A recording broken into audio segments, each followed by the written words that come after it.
with the new Sigma 17 to 70 millimeter lens. This is a new lens from the contemporary series. You can see here the C on the lens.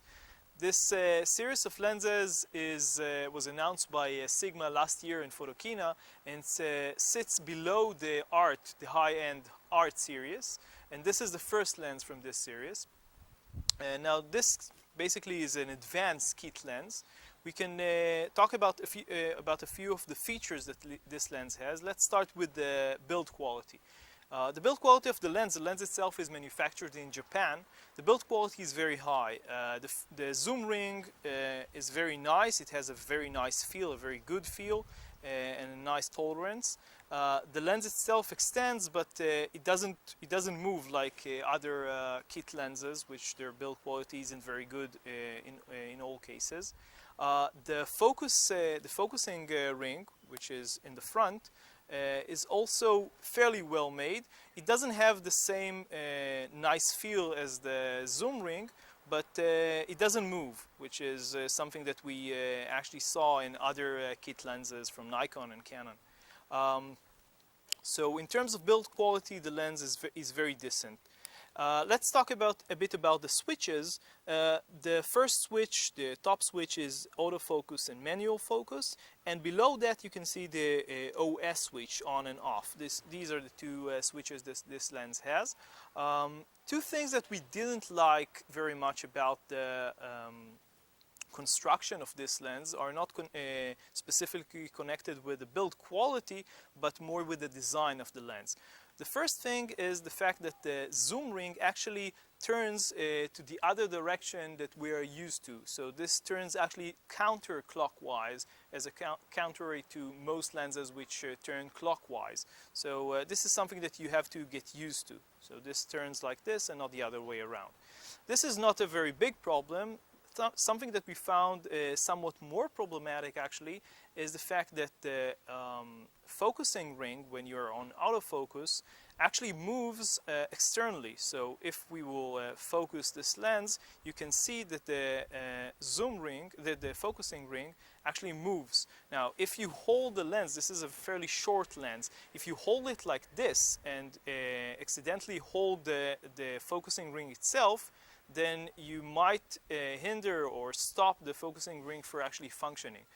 This is not a very big problem if you have smaller hand like ours, but if you have big hands, it might be a problem, and this is something that you don't find on other kit lenses. So maybe Sigma can change it in the next version. Let's talk a bit about the image quality. The image quality of this lens is fairly good, especially for a kit lens. It's fairly sharp even in open aperture in 2.8, but it does have some vignette. You can see the corners darkens quite a bit in open aperture in 2.8. This is something that a lot of lenses but basically on this lens it's quite more prominent. You can fix it to some extent in Photoshop, but this is something that to keep in mind. Now, in terms of the focusing engine, it's fairly fast. The HSM Sigma autofocusing engine is fairly fast, and it's also fairly accurate. There are some complaints about autofocusing accuracy on Sigma lenses. We didn't encounter any problems with this lens. The image stabilization is also very nice. Sigma states that it's about 4 stops. We're not sure if it's actually 4 stops or somewhere between 3 and 4, but you can actually feel it working, and it's pretty good.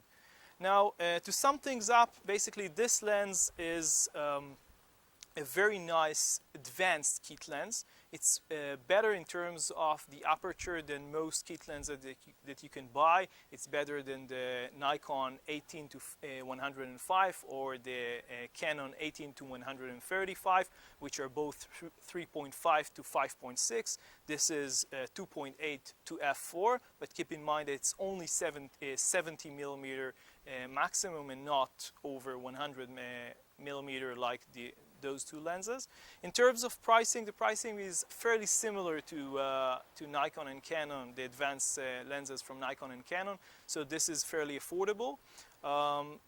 It has some drawbacks. As we said, the zoom turns the other way around, and the focusing ring actually turns on the outside, as well as the problems with more prominent vignette.